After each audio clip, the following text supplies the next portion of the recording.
네, 에스겔 선지자는 유다의 멸망 시기에 활동한 선지자입니다. 그는 기록을 따르면 주전 597년에 2차 포로로 바벨론에 끌려왔습니다.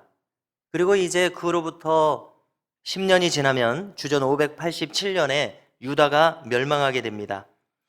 하나님께서 이 바벨론에서 선지자로 활동하고 있는 에스겔에게 주셨던 주된 메시지는 이스라엘을 이제 회복시킬 것이다 하는 그런 메시지들이었습니다. 우리가 에스겔서에서는 환상이나 비유들을 대단히 많이 볼 수가 있습니다. 무려 10개 이상의 환상이나 비유를 기록합니다. 그 중에서 우리가 방금 읽은 에스겔서 37장에는 두 개의 환상이 나타납니다.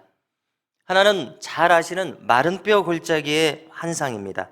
또 하나는 오늘 읽은 두 막대기의 환상이 나옵니다.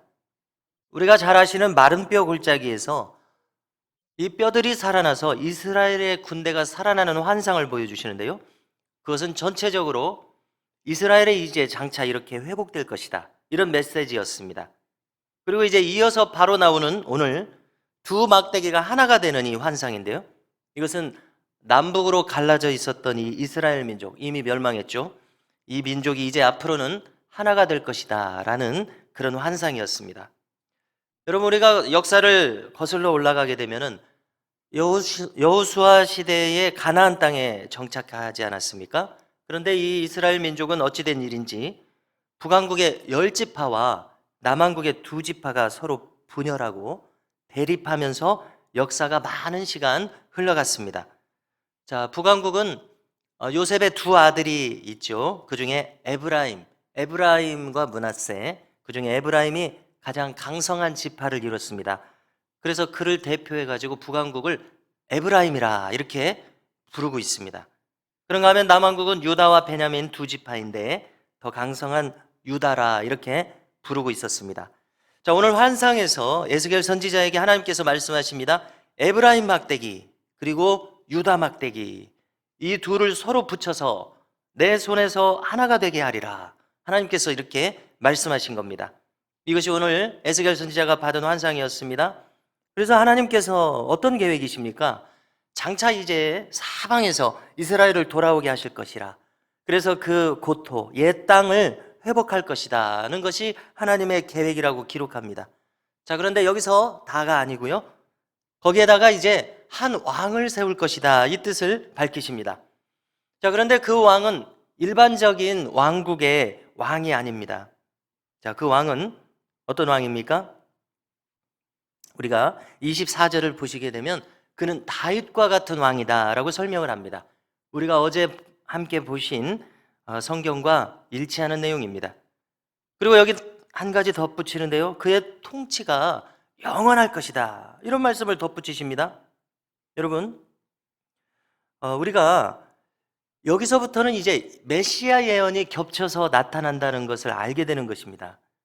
여러분, 우리는 때때로 성경을 읽게 될 때에 어떤 내용이 잘 진행이 되다가 어느 순간에는 이제 예언이 이중으로 펼쳐지게 되는 것을 종종 읽게 됩니다. 지금이 바로 그 순간입니다.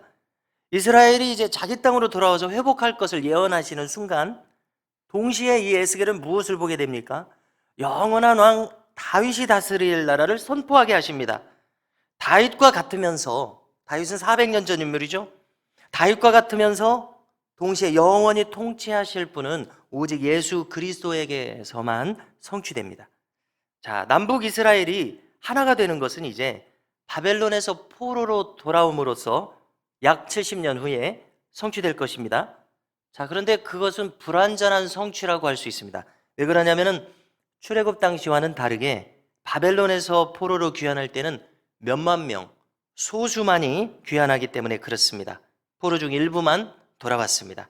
자, 그래서 이것이 성취되는 것은, 고토를 회복하는 것을 성취하고 남북 이스라엘이 하나 되는 것을 성취하는 것은 오직 영적인 이스라엘. 영적인 이스라엘은 무엇입니까? 영적인 이스라엘은 교회입니다. 교회를 통해서만 성취됩니다. 자, 조금 더 구체적으로 생각해 본다면 오순절의 성령 강림을 통해서 성취됩니다. 각 나라로부터 유대인들이 왔었죠. 열방이 이제 회복될 것이다 라는 것을 보여주는 일이었습니다. 오순절 성령 강림. 자, 우리가 저 고대에 바벨탑에서 어떤 일이 일어났습니까? 언어가 혼잡하게 되어서 민족들이 흩어졌습니다. 자, 그런데 오순절 성령 강림으로 언어가 하나 되었습니다. 민족이 회복되는 것을 보여줍니다. 거주지와 역사, 사상이 제각각이던 수많은 사람들이 우주적인 교회로서 하나 되는 것이 성취됩니다. 저는 우리가 지금 더불어 섬기는 이 교회 안에서 바로 이와 같은 교회론이 잘 정립되어 있어야 한다고 생각합니다. 자, 흩어져 있고 거주지가 다르고 생각이 다르고 분열되어 있던 우주적인 교회가 하나로 회복되는 것. 우리는 우리의 교회론이 이와 같은 모양으로 정립되어야 한다고 생각합니다. 그래서 사람의 뜻이 교회에 들어오지 않아야 한다. 이것을 우리가 확고하게 가지고 있어야 된다고 생각합니다. 우리가 인간의 뜻과 힘으로 교회를 좌지우지하려는 그런 어리석은 시도가 우리가 이와 같은 교회론을 정립하고 있을 때 처음부터 그런 시도가 막히게 될 것입니다. 그래서 목회자로부터 중직자, 온 성도가 여기서 배우는 이 말씀, 이 가리키는 이 교회론을 가지고 온전히 세워져야 할 텐데요. 그것은 달리 말해서 무슨 교회입니까? 오직 하나님께서 주인이 되시는 교회입니다. 성령 하나님께서 통치하시는 교회입니다. 인간의 뜻이 아니라는 것이죠. 자, 우리가 이사야서 40장 8절을 말씀드리면은요, 푸른 마르고 꽃은 시드나 주의 말씀은 영영이 서리라. 이렇게 이사야 선지자는 선포하고 바라보고 있습니다. 영영이 서는 것은 무엇입니까? 풀이나 꽃이 아니라 오직 하나님의 뜻일 때에만 영영이 서게 될 줄로 믿습니다. 하나님께서 축복하시는 교회, 하나님께서 기뻐하심으로 그 교회에 머무르는 교회, 하나님의 말씀이 진정으로 서 있고 하나님께서 인간에 의해서 제한받지 않으시고 다스리실 교회, 우리가 꿈꿔야 될 교회라고 믿습니다. 여러분, 스데반이 사도행전 7장에서 설교하면서 인용했던 구절이 있는데 그것은 이사야서 66장 1절입니다. 그것을 여기서 읽어드리는데요, 그는 이렇게 말합니다. 하늘은 나의 보좌요 땅은 나의 발판이니 너희가 나를 위하여 무슨 집을 지으랴? 내가 안식할 처소가 어디랴? 이렇게 말씀하시는 것을 인용합니다. 자, 이것은 무슨 뜻입니까? 인간이 무슨 하나님의 집을 지을 수 있겠느냐, 이런 뜻입니다. 물론 인간이 성전을 건축합니다. 교회를 건축합니다.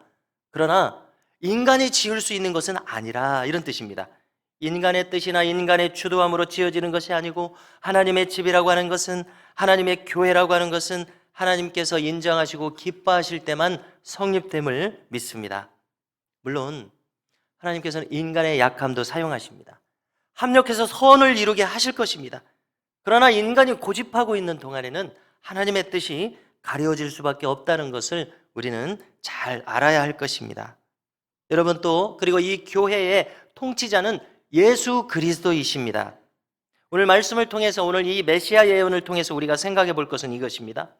교회의 머리이신 예수 그리스도께서 우리의 교회를 통치하신다는 겁니다. 그리스도께서 다스리시는 교회. 자, 이 하나님의 나라를 다른 구체적인 말로서 또 설명하는데요, 그것은 26절에 있습니다. 26절에서 화평의 언약으로 다스려지는 나라라고 말합니다. 그것은 예수님께서 화목제물이 되심으로써 성취된 일입니다. 그리고 이 화평의 언약은 영원하다라고 말씀합니다. 자, 26절을 찾으시고 함께 읽고자 합니다. 26절을 함께 읽습니다. 내가 그들과 화평의 언약을 세워서 영원한 언약이 되게 하고 또 그들을 견고하고 번성하게 하며 내 성소를 그 가운데에 세워서 영원히 이르게 하리니 아멘. 자, 이것은 영원한 언약인데요, 교회를 번성하게 한다고 기록하셨습니다. 그리고 그 가운데에 성소를 두겠다고 하십니다. 자, 그리고 그것은 영원하신 하나님께서 거하실 처소라고 말합니다. 저는 이제 우리가 터전으로 삼고 섬기고 있는 우리 교회에 이와 같은 하나님의 영원하신 뜻이 우리가 살아서 섬기는 동안 성취되기를 간절히 소망합니다. 우리가 지금 잠시 나눈 이 내용들을 다시 한번 반복해서 말씀드리겠습니다. 자, 에스겔 선지자가 지금 본 것이 무엇입니까? 남북 왕국이 연합하는 것입니다. 그것은 예수 그리스도 안에서 성취될 우주적인 교회의 모습이라고 나눴습니다. 자, 그것은 이제 화목케 하시는 평화의 언약, 그리스도께서 하시는 평화의 언약으로 세워집니다. 그리고 그 언약은 영원할 것입니다. 분열은 사라집니다. 분열하게 만들었던 인간의 뜻이 설 곳이 없기 때문에 그렇습니다.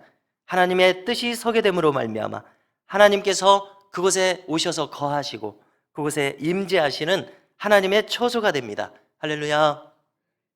우리가 속한 이 미담교회가 하나님께서 기뻐하시고 하나님께서 머무시는 처소가 될 수 있기를 주님의 이름으로 간절히 소망합니다.